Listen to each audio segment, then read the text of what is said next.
Y lo que hacen es como enviar una remesa normal aquí a Guatemala, pero la diferencia es nosotros no hacemos un cash out como normalmente lo hace una remesa. Lo que hacemos es que le abrimos una cuenta digital aquí al migrante, y entonces él hace como una transferencia bancaria, haz de cuenta, como un ACH, y se transfiere los fondos a él mismo aquí a Guatemala. Lo que nosotros hacemos es dirigir esos fondos hacia el pago de la vivienda, ya sea a un desarrollador o a un banco. Buenos días amigos, ¿cómo están? Hoy tenemos en Los Grandes una muy querida invitada, Gaby Castillo, la cofundadora de Maya Plus. Bienvenida, Gaby. Hola, Mijael, muchas gracias por la invitación, de verdad, súper emocionada de estar aquí contigo. Mira, Maya Plus es una fintech muy reconocida aquí de Guatemala porque está ayudando a los migrantes, ¿verdad? Guatemaltecos, invertir su dinero de regreso en Guatemala, que para mí es una iniciativa súper buena. ¿Me puedes contar un poco más de lo que están haciendo? Sí, justo, pues estamos iniciando, Mijael, la verdad.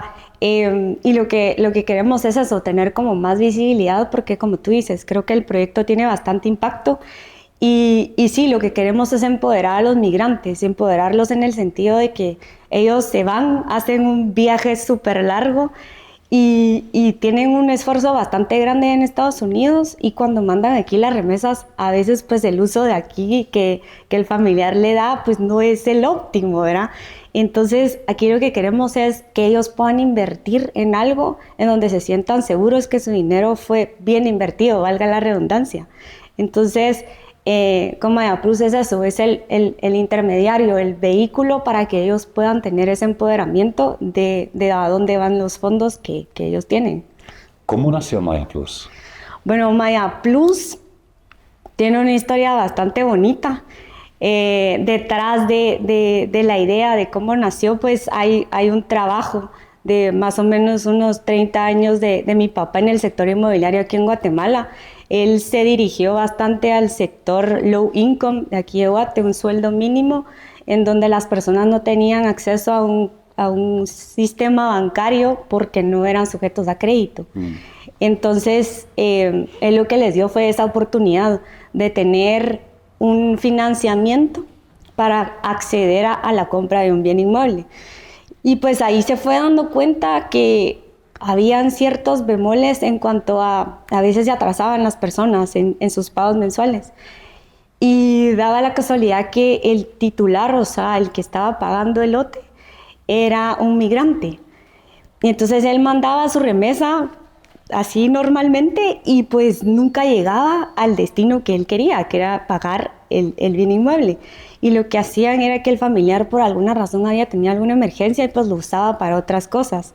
Y cuando pues nosotros como empresa nos dábamos cuenta y lo llamábamos al migrante, pues nos decía, miren, pero yo mandé el dinero, ¿dónde está? Ahí fue donde se vio la necesidad de hacer algo, de empezar como a formar esa idea y de ver qué se podía hacer para ayudar a ese sector que sentíamos que estaba desatendido tanto aquí en Guatemala como en Estados Unidos. Y pues en 2016 mi hermano, que lo conoces tú, Willy, agarró las riendas de este proyecto que ya se venía formando pero que no tenía ninguna forma. Entonces en 2016 él vino y tomó las riendas del proyecto, se empezó a empapar del tema, remesas, cumplimientos y demás, y pues nació el app de Maya Plus, en donde como bien tú decías, lo que hacemos es intermediar para que esos fondos lleguen a la inversión de una vivienda aquí en Guatemala. ¿Y cómo funcionan las remesas ahorita, hoy en día? O sea, ¿cuál es el camino, digamos, roto que ustedes están reparando con Maya Plus? Ok, el como journey se podría llamar es, ellos hacen un registro dentro de nuestra aplicación donde les pedimos datos básicos, ¿verdad? De ellos y de quién va a ser el beneficiario aquí en Guatemala. Y ya agarrando una cuenta bancaria o una tarjeta de crédito de ellos en Estados Unidos. Y lo que hacen es como enviar una remesa normal aquí a Guatemala, pero la diferencia es nosotros no hacemos un cash out como normalmente lo hace una remesa. Lo que hacemos es que le abrimos una cuenta digital aquí al migrante, Entonces él hace como una transferencia bancaria, haz de cuenta, como un ACH, y se transfiere los fondos a él mismo aquí a Guatemala. Lo que nosotros hacemos es dirigir esos fondos hacia el pago de la vivienda, ya sea a un desarrollador o a un banco. Ok, entonces el migrante técnicamente tiene dos cuentas, una en Estados Unidos, una acá, se hace transferencia a su mismo y ustedes después acá se encargan de la distribución de los fondos. Sí, correcto. ¿Cómo se les ocurrió esto? Wow, la verdad que fue un camino bastante empedrado porque la verdad que creímos que iba a ser un poquito más fácil en cuanto a cuando la pandemia se abrió mucho el mercado digital y el digitalizar a la banca. Pero pues no se dio tan fácil como esperábamos y sí tuvimos que buscar la forma en la que tanto el migrante como nosotros nos beneficiáramos y pudiéramos manejar esos fondos. Entonces lo que hicimos fue convertirnos en una receptora, como que fuéramos un banco. Entonces nosotros recibimos el dinero aquí en Guatemala y ya podemos pagar como que fuéramos un banco aquí en Guatemala la remesa. Entonces somos un pagador aquí en Guatemala, como cualquier banco, y pagamos y distribuimos el dinero a donde necesite llegar. No necesitamos una intermediación bancaria, solo es la transferencia de los fondos con el remesador aquí a Guate y nosotros ya hacemos el cash out como te explicaba. ¿Y a dónde van usualmente los fondos? Los fondos los dirigimos al pago de la vivienda o al pago de la construcción que tiene el migrante aquí en Guatemala. Ok, ¿es solamente a eso? O sea, ahorita, decir que... ahorita la verdad que nos estamos enfocando en eso, porque pues sí sabemos que tenemos mucho más campo y podríamos acaparar muchas más cosas. Pero la verdad que nos queremos enfocar en eso porque sabemos de la necesidad que tienen ellos y pues es algo que no está atendido aquí en Guate y queremos darle ese sentido social y ese darle la vuelta a los clientes que ya están confiando en nosotros. Ok, ¿y cómo lo ven los bancos? Así como que un incumbente ahí metiéndose en su mercado. Pues mira, yo creo que no nos deberían ver como competencia realmente. Las fintech deberíamos de ser como un aliado de los bancos. Eso es lo que a mi perspectiva y a la perspectiva de Maya Plus debería suceder. Actualmente no te podría decir cuál es la opinión de los bancos, pero lo que sí te puedo decir es que metimos varios clientes a ver si nos daba crédito un banco para que ellos pudieran tener financiamiento de ese lado, pero lamentablemente hay requisitos que no cumplen y pues que tuvimos que mitigar con hacernos nosotros los que le financian al migrante, el tomar ese riesgo y el poder nosotros de fondos privados hacer el financiamiento en vez de dársela a una banca. Sí. ¿Cómo llegan a sus customers, a sus consumidores, pues? Mira, tenemos algunas alianzas con asociaciones migrantes ahí en Estados Unidos, entonces nos hemos abierto un poquito de campo por ahí. Y más que todo, sí hemos hecho bastante labor en redes sociales en Estados Unidos, porque pues es bien grande el mercado y la verdad que tendríamos que hacer una labor bastante grande como para ir como de puerta en puerta a hacerlo. Así que de momento estamos en redes sociales impulsando el proyecto. Ok, entonces se van con los aliados, con las asociaciones, y organizaciones y lo que sea. ¿Y qué les ofrecen?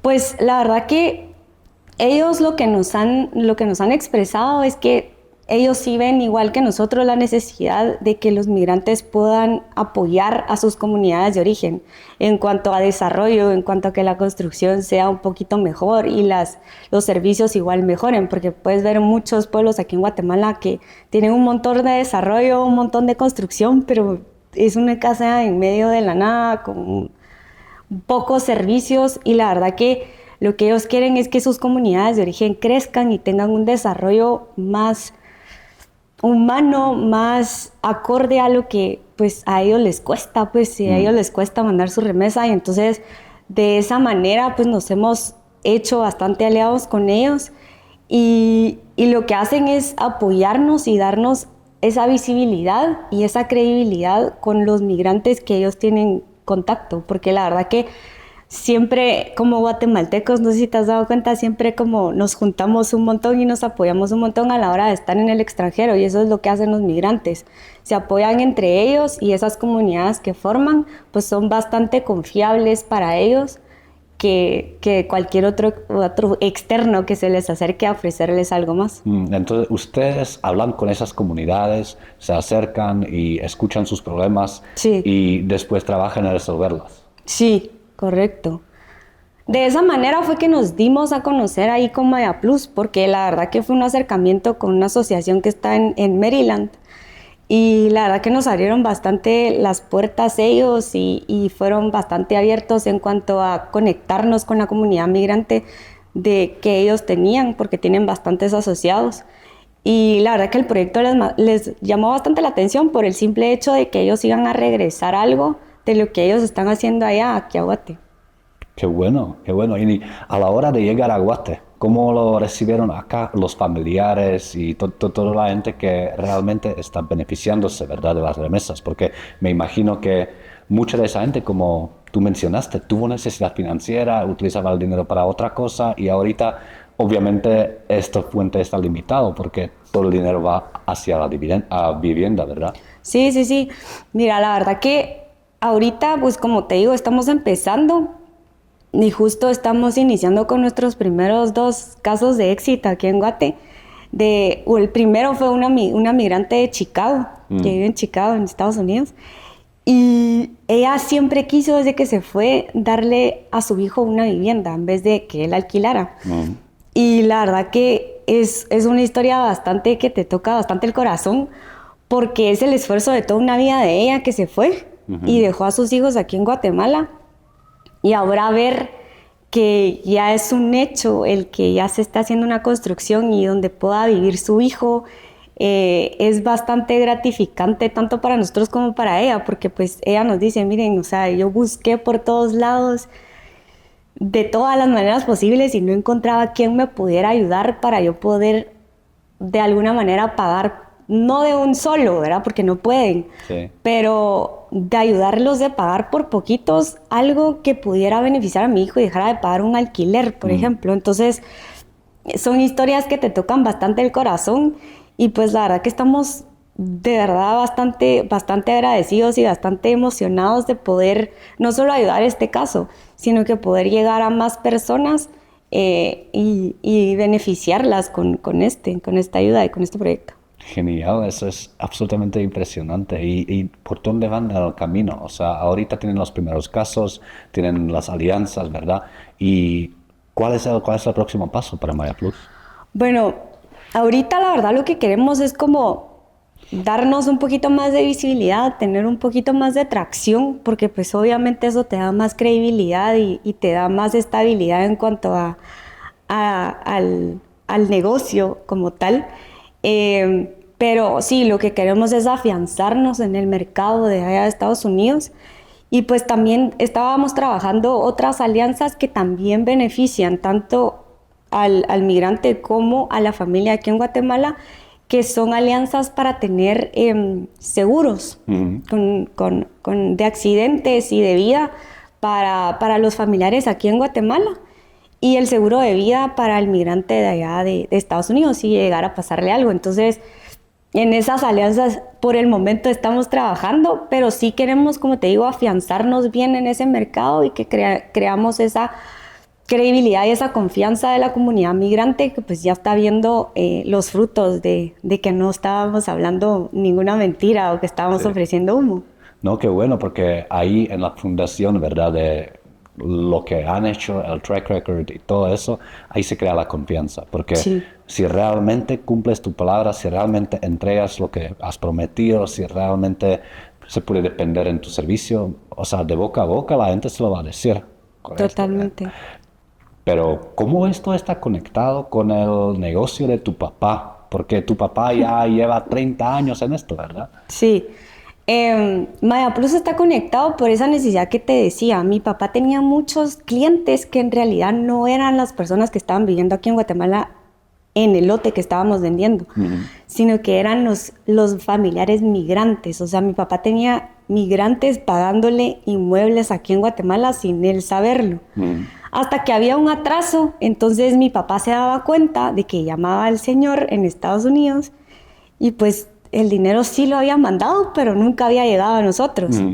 Entonces mi papá ahí se dio cuenta de que había algo que no estaba funcionando en toda esa cadenita para que el dinero llegara al pago del inmueble. Y pues es ese ir y venir de muchos años de mi papá. Yo te digo que hasta 2016 fue que como que se concretó todo por mi hermano. La verdad que tuvo esa visión de retomar ese proyecto que por tiempo, por cosas del trabajo y del día a día, mi papá no podía enfocarse en ver algo que era bastante ambicioso, la verdad. Tengo que decir, Maya Plus es bastante ambicioso, pero a la vez es bastante atractivo porque el mercado es bastante grande. Entonces, como te digo, mi hermano tuvo esa visión de agarrar otra vez esto porque era un tema repetitivo. Era un atraso constante de las personas y mirábamos que a veces ellos querían hacernos la transferencia directa, ¿verdad?, a la cuenta del proyecto, y pues se les dificultaba porque a veces o no tienen el idioma, que es el inglés ahí en Estados Unidos, e ir a un banco para ellos es bastante, les da bastante temor porque no están con papeles y el dar algún ID que tal vez no es de ellos o que solo usan porque para que no les pase algo, pues es bastante delicado el tema. Entonces, habían bastantes bemoles que mirábamos que dificultaban esa llegada de ese dinero a la inversión que ellos querían hacer. Entonces, retomando en 2016 fue que mi hermano con esa visión y con ese track record que tú mencionas, pues ya dijo, bueno, si hagamos este tema, porque siempre habíamos visto las remesas, pero dirijámoslo a ese sector vivienda, porque sabemos que tenemos clientes migrantes que no están siendo atendidos de la mejor forma o de la manera más adecuada. Sí. Entonces, ahorita, volviendo un poco más a tu tema, ¿cómo tú te uniste al esfuerzo, verdad? Porque tu papá lo empezó, después tu hermano retomó la visión y obviamente del negocio familiar de donde vienes, Sí. te metiste un poco más con eso, pero ¿cuál fue tu historia? La verdad es que yo empiezo con mi papá. Yo me graduó en 2013 de la U y recién graduada pues digo, me quiero meter a la empresa familiar, quiero conocer más de esto porque pues desde chiquita yo lo viví. O sea, yo desde bebé yo me iba a vender terrenos en el puerto con mi papá, de chiquita, de bebé. Y la verdad que siempre fue un negocio bastante bueno y a mi papá le iba bastante bien, tenía una cartera muy buena. Cuando nos fuimos a la universidad, pues yo me desentendí un poco, regresé, me graduó y le digo, mira, quiero que me enseñes, quiero saber qué estás haciendo, cómo lo haces, porque la verdad que no le estaba yendo mal. Y entonces me meto al tema de la empresa familiar y la verdad que no creí que me fuera a gustar tanto como me gustó. Y fue un aprendizaje, no te voy a decir que fue una cama de rosas y que fue bastante fácil. El trabajar con una empresa familiar es bastante difícil y el acoplarse, el traer nuevas ideas, nuevas cosas y el hacer esa sinergia con la experiencia de mi papá es bastante no complicado, pero no es fácil. Es un ceder un poquito en algunas cosas de ambos lados e ir haciendo esa sinergia.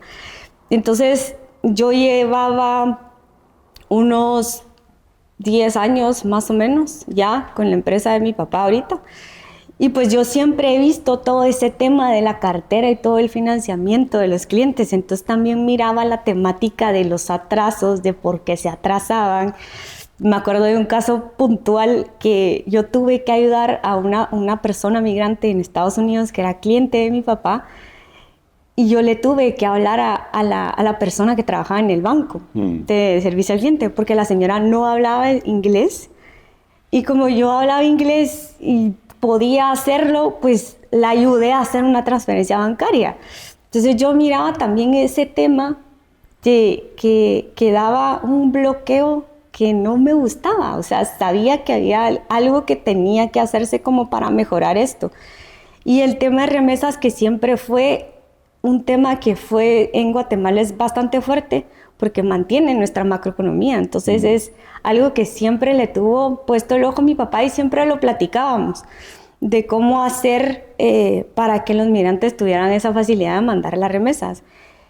Y pues obviamente con todo esta historia que te cuento, pues sí estaba un poco enterada de qué era Maya Plus o por dónde querían irse, pero yo siempre me he enfocado mucho en mantener y sacar adelante pues el negocio familiar que está aquí en Guate, que de igual manera funciona y que en paralelo sí hace un poco de sinergia con Maya Plus, pero pues son cosas totalmente diferentes que en algún momento sí pueden tener una convergencia, pero no están totalmente juntas. Sí. Entonces, ¿cuándo aprendiste de que tu hermano está haciendo eso? ¿De una vez dijiste, sabes qué, te quiero ayudar? ¿O cómo? Sí, la verdad que fue como yo estaba metida full en el negocio familiar y sabía qué era y cómo se manejaba una cartera, qué se le pedía a cada cliente. Y fue más el que él sabía del lado de remesas, sabía todo lo de cumplimiento, se había metido un montón en ese tema en cuanto a traer la plata y cómo hacer para traer la plata aquí a Guate. Entonces fue como bastante natural, bastante orgánico, porque como trabajábamos juntos en el giro de negocio aquí a Guate, entonces fue como bien orgánico el que a veces él me preguntara algunas cosas que tenía que meter en Maya Plus, por ejemplo, porque ya se trabajaban aquí en Guate, entonces solo tenía como algunas cosas que irlas adecuando de lo que ya íbamos trabajando. Y pues fue como te digo, fue bien orgánico. No fue que él se acercara y me pidiera algo, pero fue como muy orgánico el irme un poco, porque no te digo que estoy full involucrándome un poco en el proyecto y viendo que pues el impacto que tiene, la verdad que como te dije anteriormente, tiene un significado bastante fuerte y me gusta el poder ayudar a otras personas, no tanto el qué puedo ganar del proyecto, económicamente hablando. Sí, mira, ese tema de ayudar a otras personas es bien fuerte en tu familia por lo general, ¿verdad? Porque como lo entiendo, tu papá obviamente está enfocado en el segmento de ayudar a los migrantes, o sea, transferir el dinero, construir acá en Guatemala, ayudar a las comunidades de low income, pero tu mamá también viene de un proyecto de colegio, ¿verdad? Sí, y sí. como que toda esa ayuda es parte del DNA, ¿verdad? Sí, yo creo que justo lo que tú decías, es como muy familiar esto. Mis papás son los dos personas que si tú las conoces es como, les encanta ayudar a las personas, o sea, y no necesariamente bajo el sistema de sus dos negocios, pero ellos bastante, te puedo decir que ayudan sin esperar que algo les regrese. Ok, y ¿cuál es el negocio de tu mamá? Porque yo entiendo que eso te influyó muchísimo a ti, porque tú tienes tu podcast, tú tienes tu emprendimiento, otras cosas, pero también viene de ahí, del sistema de educación, ¿verdad? Sí.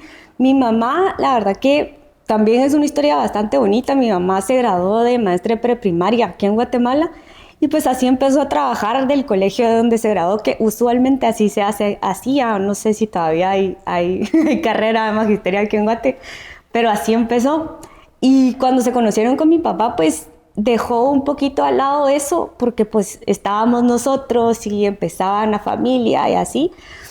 Y mi mamá pues estudió eso, pero ella es arquitecta también, entonces tiene como ese lado artístico también que en algún momento tuvo una empresa de jardines, por ejemplo, y se acompañaba mucho con mi papá a la hora de que él iba a vender casas en el puerto. Entonces mi papá vendía del terreno, la casa, y la construía, y mi mamá les hacía todo el jardín de la casa.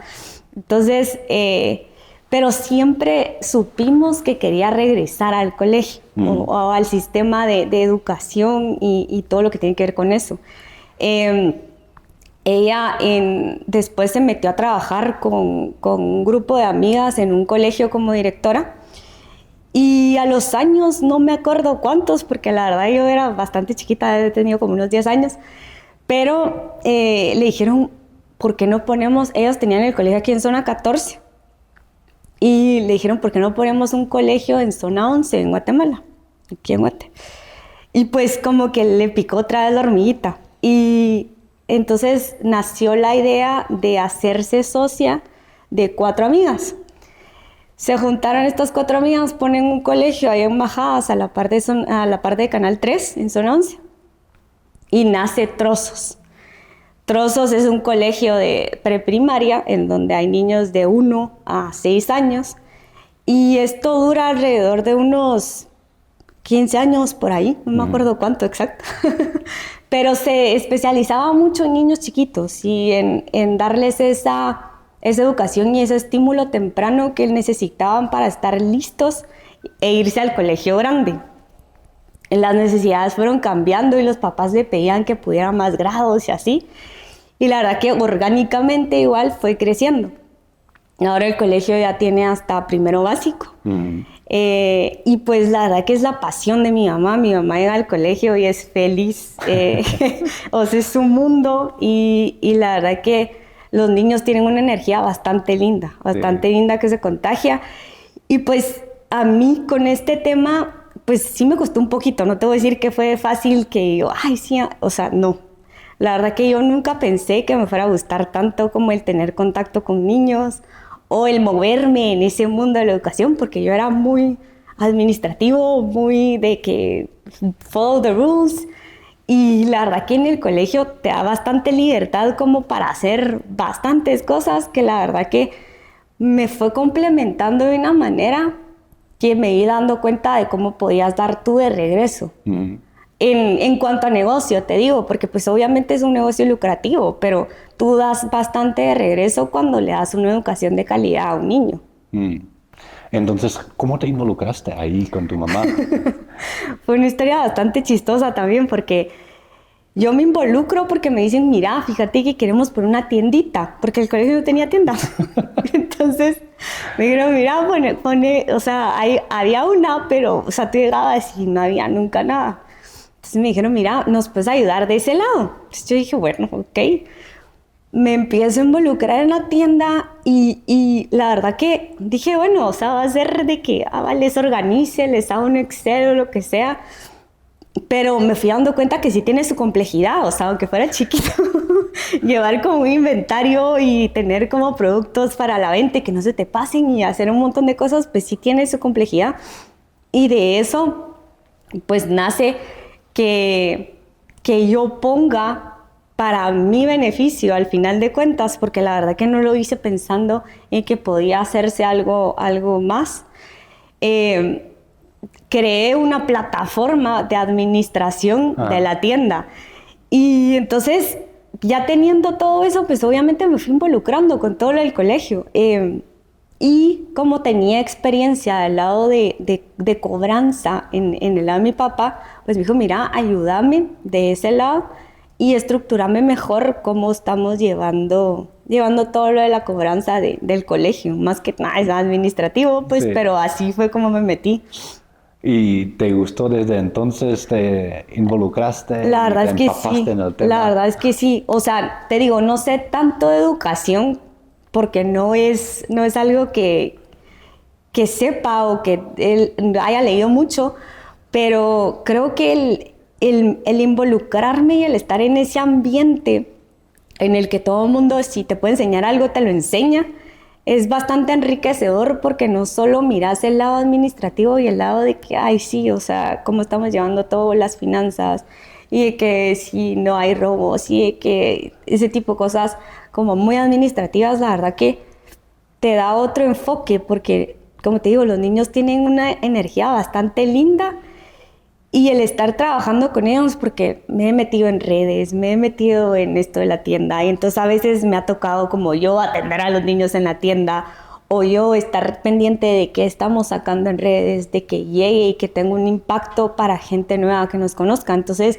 sí he tenido como que conocer algunas cosas de educación, no te digo muchas, pero sí me he empapado bastante y creo que es algo que en Guate se tiene que hacer un poquito más visible, porque no está tan visible que haya una educación de calidad y que se enfoque en el niño y que tenga un impacto en los papás o en la familia. Sí, no, de eso claramente hemos hablado tú y yo, porque hay una gran diferencia entre lo que ustedes están haciendo y lo que está disponible como generalmente, ¿verdad? Sí. Y tampoco el Estado ayuda mucho, ¿verdad? En ese Sí. sentido. Sí, no. Mira, el Estado, la verdad que me da pena por los niños que están en el sistema educativo, pues, del lado público, porque siento que el sistema educativo privado en Guatemala no va mal. Podría ir mejor, pero no va mal. Tenemos instalaciones que pues se adecúan a lo que queremos, ¿verdad? A que los niños estén cómodos, a que los maestros tengan la necesidad de los recursos para poder dar clases. Y la verdad que el cumplimiento se vuelve bastante engorroso en cuanto a Ministerio de Educación o cualquier entidad de gobierno. Nos limitan un poquito a la hora de querer hacer cambios, de querer mejorar cosas. A veces siento que hay una cierta limitación que debería de estar más del lado de ser un aliado para los colegios. Y lamentablemente hay cosas que nos piden a nosotros, que tal vez, no sé, se les da de las manos, espero que así sea, en el sistema educativo público, porque hay cosas y muchas carencias que ellos tienen que ellos no suplen, porque la verdad que al final de cuentas es responsabilidad de ellos, pues el dar esos recursos, el dar esas cosas. Pero dame un ejemplo, porque como que no estoy empapado en ese tema, es Sí, bien por difícil supuesto. imaginarme. Sí, mira, te pongo un ejemplo así súper puntual. Nos topamos con una escuela, no voy a decir para no entrar en detalle y controversia, pero nos topamos con una escuelita que tú sabes que en todo sistema educativo pues público hay algunas cosas que el ministerio pues da de gratis y de cajón que tendría que dar para tener una educación pues lo más buena posible. Y dentro de esas cosas pues son los libros que usan los niños todos los años. Que pues tienen que ser nuevos, no usados, pues, para que el niño aprenda y tenga un material de apoyo a la hora de que tenga que estudiar para algo más. Y lamentablemente, como te digo, nos topamos en esta escuelita en donde había un cartel, no te voy a mentir, era un cartel, así escrito a mano, en donde decía de parte del Ministerio de Educación que los libros los tenían que usar mínimo 2 años, los mismos libros. Cosa que pues uno esperaría con toda la recaudación tributaria que hay en Guatemala, que esos recursos y que ese presupuesto que tiene el Ministerio de Educación cada año lo invirtieran en un material tan importante como es un libro de apoyo para un niño. Pero en este caso nos estaban diciendo que hasta no lo podían manchar, o sea, no podían escribir, porque lo tenían que usar más de 1 año. Entonces no sirve, si no puedes escribir adentro. Entonces, o sea, no tienes un recurso de donde tener ese apoyo y que el niño pueda tener su libro, porque es su libro y va a aprender con el libro y la maestra le va a servir para saber si el niño está entendiendo o no está entendiendo, pero si no puedes manchar un libro o no tienes un libro, la verdad que se hace bastante complicado el poder dar esa educación de calidad, el que los niños puedan aprender bien las cosas que son necesarias para poder vivir ahora. Entonces, ¿cómo eso afecta a ustedes? A nosotros directamente no nos afecta, Mijal, pero es bastante lamentable, como te digo, el que ellos exijan cosas del lado privado que a veces son absurdas realmente y que... ¿Cómo que cuáles son las exigencias con que ustedes se han topado y hicieron a la gran... Eso no tiene ningún sentido. A ver, te voy a decir algo, es que es bastante delicado y la verdad que no quisiera entrar en controversia, pero, por ejemplo, a nosotros nos exigían ciertos parámetros, por ejemplo, en la pandemia, para poder reaperturar el colegio. Sí. Que alcohol en gel, que las calcomanías del distanciamiento, que cuánto aforo iba a haber en cada clase, que los escritorios tenían que estar a cierta distancia, una de sin fin. Y nosotros, porque o teníamos el espacio o podíamos acomodarnos o teníamos el presupuesto como para poder ver de qué manera poníamos esas exigencias y esos requisitos que teníamos que tener. Pero si te vas a una escuela en donde la clase tal vez sí es un poquito más chiquita, donde ahorita estamos, ¿dónde vas a tener un distanciamiento entre un escritorio si tal vez los escritorios no son escritorios individuales, sino que son una mesa redonda en donde sientan a 6 niños? Entonces, y hay escuelas, te digo, y no sé si es la mayoría aquí en Guatemala, pero hay escuelas en donde no hay agua. Entonces, ¿cómo podías tú exigir que se estuvieran lavando las manos y que tuvieran cierta limpieza cuando no tienen agua? Y es un problema que el Estado no soluciona, pero que a la inversa a nosotros nos exigen N cantidad de cosas solo para poder abrir el establecimiento cuando saben que tenemos servicios básicos y que pues hay jabón y hay cosas que fomentan la limpieza y que en ese momento eran tan necesarias para abrir el colegio, pero en una escuela realmente desconozco cómo lo habrán hecho. Yo no creo que hayan podido tener tanta exigencia o tanto rigor en imponerles estos tipos de cositas como para poder abrir. Incluso no sé si abrieron al mismo tiempo que sector privado, por ejemplo, y los niños se tuvieron que quedar más tiempo en casa. Es curioso que cuando hablamos de educación o de las escuelas, ni siquiera empezamos con educación como tal, pero platicamos de la infraestructura, ¿verdad? Es que es deteriorada, está muy deteriorada, está muy, muy, muy deteriorada. La infraestructura de las escuelas en Guatemala, tal vez te sacan, en alguna propaganda te pueden sacar en la escuela que acaban de renovar, pero en Guatemala hay pueblitos en medio de la nada que tal vez tienen una escuela y a veces solo es un techo de lámina con parales así, y escritorios hechos de tablas que no son escritorios, o sea, y a veces se sientan en toneles los niños, por ejemplo.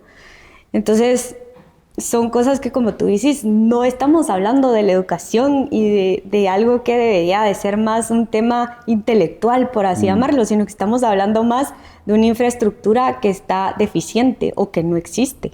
Si tú podrías como estar en el otro lado y te pones en el lado del gobierno, ¿cuáles son las cosas que tú cambiarías? Como que ¿cuáles son las cosas que ahí a ti te hacen falta? Mira, como te decía, yo creo que como en todo negocio, yo creo que el gobierno debería de ser aliado de la iniciativa privada. Aliado en el sentido de facilitarnos a nosotros ciertos procesos. ¿Por qué? Porque nosotros estamos supliendo una demanda que ellos no están cubriendo. Entonces, es bastante frustrante el toparte con un montón de regulaciones que tienes que cumplir cada cierto tiempo para poder funcionar. Y viendo que ellos no están cumpliendo con el sector público, pues es bastante frustrante. Entonces, yo la verdad que empezaría por una reforma de ley en donde se separara estas dos partes. Estas dos partes en donde un sistema educativo público sí tendría que tener alguna regulación de acuerdo a la ley y de acuerdo a lo que un sistema público necesita, pero que un sistema privado tenga ciertas libertades, siempre dentro del marco de la ley, pero que tenga algunas libertades como para de verdad tener y dar el servicio que nosotros queremos dar como empresa privada. Ok. ¿Y cuál es como la cosa que ustedes anhelan de dar a los niños? O sea, ¿cuál es el valor agregado que ustedes dicen, mira, eso es a dónde vamos como una, digamos, iniciativa privada, ¿verdad? O un sector o una escuela como la que tienen ustedes. Mira, la verdad es que en el colegio, y pues la verdad que creo que es la visión de todos los colegios aquí en Guate, es dar esas herramientas para que tú salgas al mundo y puedas desempeñarte sin ningún problema. La verdad que al final de cuentas la educación ha evolucionado tanto y ha cambiado tanto desde que tú y yo estudiamos, creo yo, que ya no es tanto de memorizarte cosas o de saber de que cuánto es la raíz cuadrada de tal número, o sea, no es tanto de muy industrializado la cosa, es más de darle al niño las herramientas que él necesita para que él pueda salir a este mundo tan cambiante y tan lleno de tecnología, porque ahora todo es tecnología y entonces tienes que tener ciertas bases que creo que se forman en todos los colegios aquí en Guatemala, que te dan esas herramientas para poder desenvolverte en este mundo que está lleno de tecnología, lleno de cambios todos los días y que pues tienes que estar renovándote y reinventándote todos los días.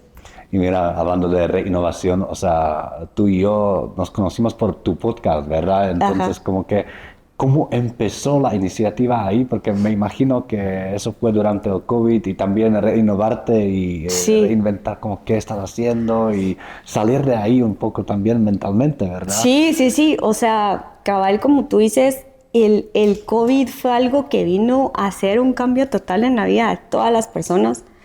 Fue una época en donde fue mucho de introspección, por lo menos de mi parte. Entré en un tema muy de mejoramiento personal, de estar mejor, de sentirme mejor. Obviamente, pues, estábamos todos encerrados y pues queríamos algo más que hacer después de tener tu horario de oficina en home office. Entonces,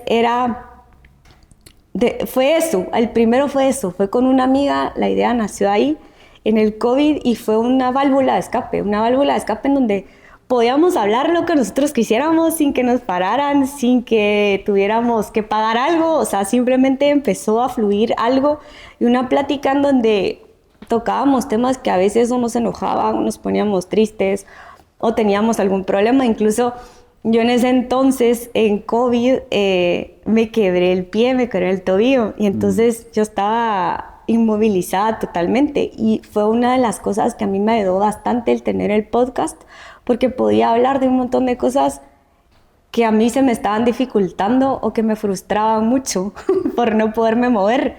Y era una cosa bien tontita, bien simple, porque no es que se me estuviera acabando el mundo, Sí. pero era un problema que yo estaba viviendo y que pues podías relacionar ciertas cosas de la vida con esto que me estaba pasando. Y pues el podcast fue creciendo, tenemos bastantes episodios con mi amiga, pero la verdad que, como tú dices, el COVID se acabó en algún momento y la vida pues dio otro giro. Y pues mi amiga y yo de mutuo acuerdo decidimos que yo me iba a quedar con el proyecto del podcast. Y pues hace más o menos un año y viendo todo este tema educativo que te decía, pues dije, ¿por qué no darle voz a esa área de la sociedad de Guatemala que siento que está un poquito escondida, un poquito aislada, un poquito no visible a este mundo que realmente necesita el estar visible y el darse a conocer y saber cuáles son tal vez herramientas, tal vez consejos, tal vez el iniciar algún movimiento para que algo cambie.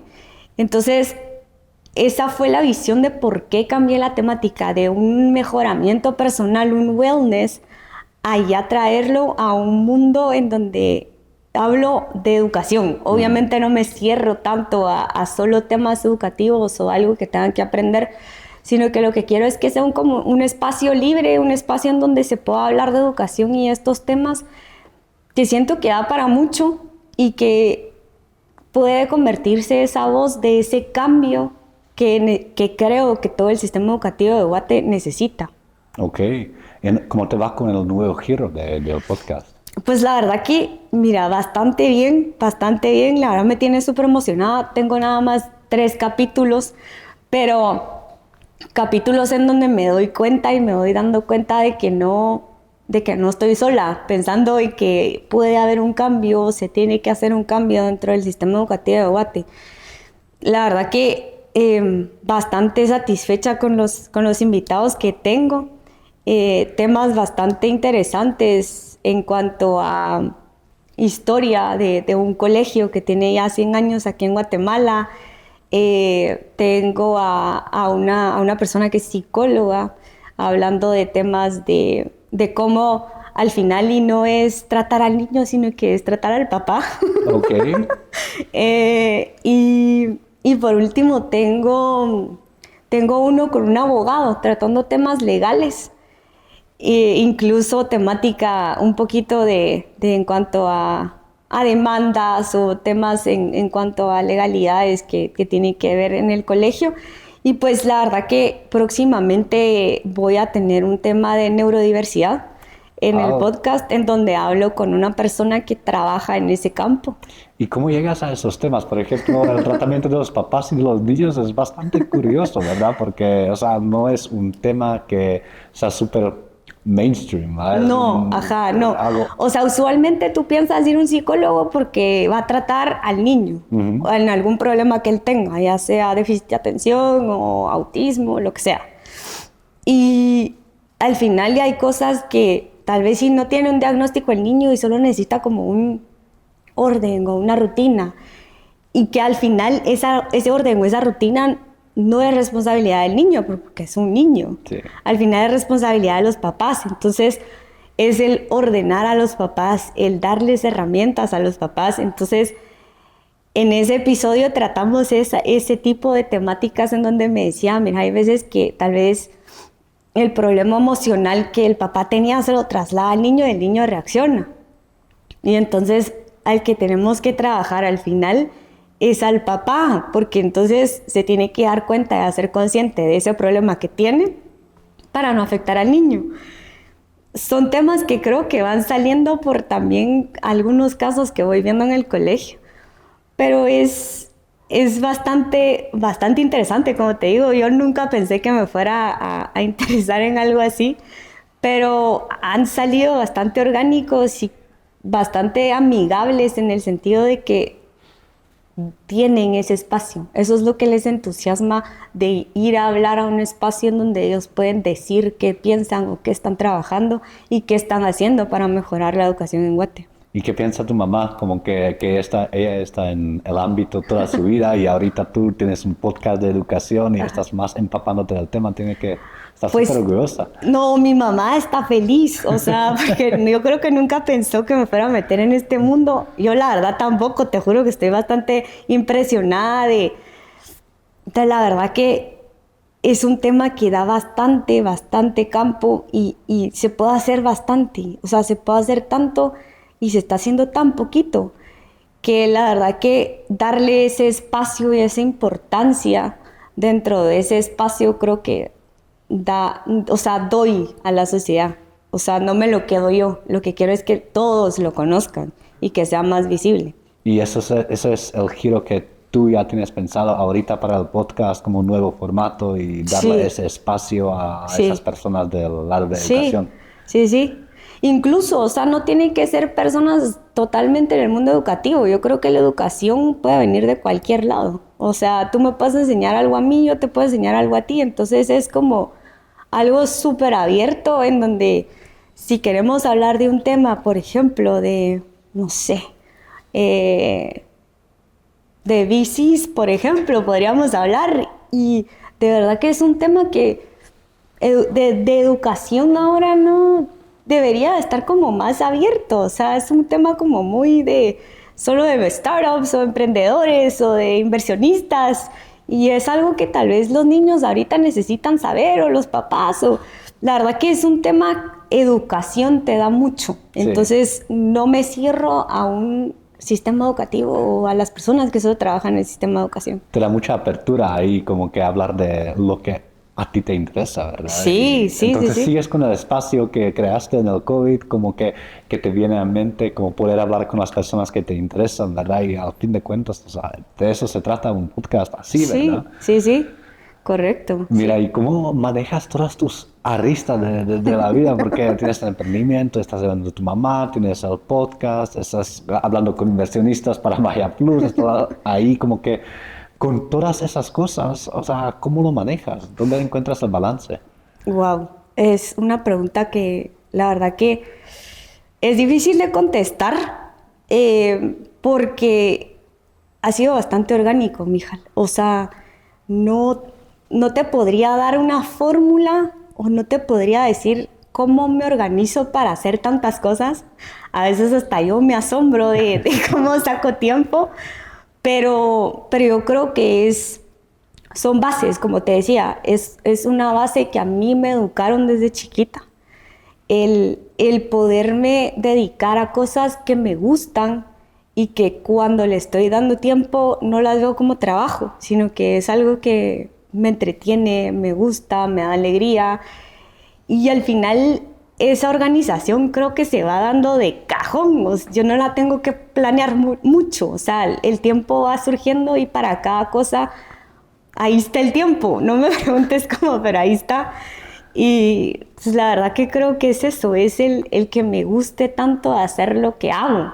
Y entonces te vas acomodando y vas dándole tiempo a lo que va dando el día. Y no se ve tu pasión en eso y cada vez te iba a preguntar porque con todos tus emprendimientos y el podcast y todo, o sea, ¿cuál es el consejo que tú darías a alguien como un niño o a alguien que está empezando y pensando, mira, me gustaría poner algo mío?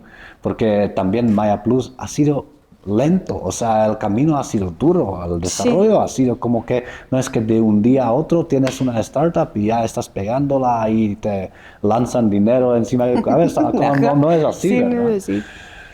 Bueno, la verdad que, mira, dar un consejo así como tal, la verdad que yo les diría, láncense, no la piensen mucho. Uno a veces tiene una idea genial en la cabeza y te puede rodar y estar mucho tiempo pensándola en el momento adecuado, que sea con las personas adecuadas, que tengas la cantidad de dinero que quieres tener. Y la verdad que el tiempo y la vida es tan corto que si tienes una idea, tienes que darla a conocer, tienes que sacarla al mundo y, ver y invertir tiempo en ella. Porque Maya Plus se pudo haber quedado ahí, en la idea, en idealizarla mucho. Y no, el tomar acción, creo yo, y dar esos primeros pasitos, aunque sean chiquitos. Una acción pequeña te puede llevar a algo muy grande. Entonces yo creo que el tomarse esa, como tú dices, es muy duro el ser emprendedor, pero el tomarse ese tiempo, esa paciencia de ir formando, aunque sea paso a pasito, las cosas, creo que vale mucho, mucho, mucho, mucho, porque al final te vas dando cuenta que no son chiquitos. O sea, estás avanzando hacia un futuro y hacia una idea que has venido formulando y queriendo que sea algo que tenga impacto, porque al final de cuentas, si tú te quedas con un proyecto, te quedas muy egoísta en que solo es mi idea y no la voy a compartir con el mundo y no voy a dar de regreso. Se queda mucho en tal vez sí solo recibir dinero y vivir bien y ya. Entonces yo creo que eso, o sea, es lanzarse y no tener miedo a equivocarse, porque realmente yo no lo veo como una equivocación, es más un aprendizaje, creo yo. En el camino vas aprendiendo y la verdad que el ecosistema emprendedor aquí en Guate pues ha crecido bastante en los últimos años y creo que el tener más ese ecosistema pues apoya más, ¿verdad? Pero el lanzarse y hacer esos pequeños pasos y el no tener miedo a aprender, el no tener miedo a aprender y a equivocarse y hacerlo 1001 vez, es lo que creo que daría como consejo, como de tener esa paciencia y esa apertura a ese aprendizaje constante que es emprender. Sí, ese impacto, tener esa visión, cómo vas a impactar la vida de las otras personas, ¿verdad? Sí, sí, sí. Porque eso es lo que yo veo como una cosa en común que tienen todos tus proyectos, que estás impactando bien a las otras personas y te devuelven la energía. Sí. Porque obviamente, como te digo, veo tu pasión, veo cómo te brillan los ojos y eso es exactamente la energía que traen de regreso los proyectos, ¿verdad? Sí, sí, sí, totalmente. Yo estoy totalmente de acuerdo y es eso, es dedicarse cabal a lo que a uno le gusta, porque no te podría decir algo más y no es, tampoco es algo obligado, porque qué aburrido también. Es cierto. Gaby, muchas gracias por venir a este podcast. Fue un placer tenerte aquí. Eso fue Gaby Castillo, la cofundadora de Maya Plus. Y nosotros nos vemos la próxima.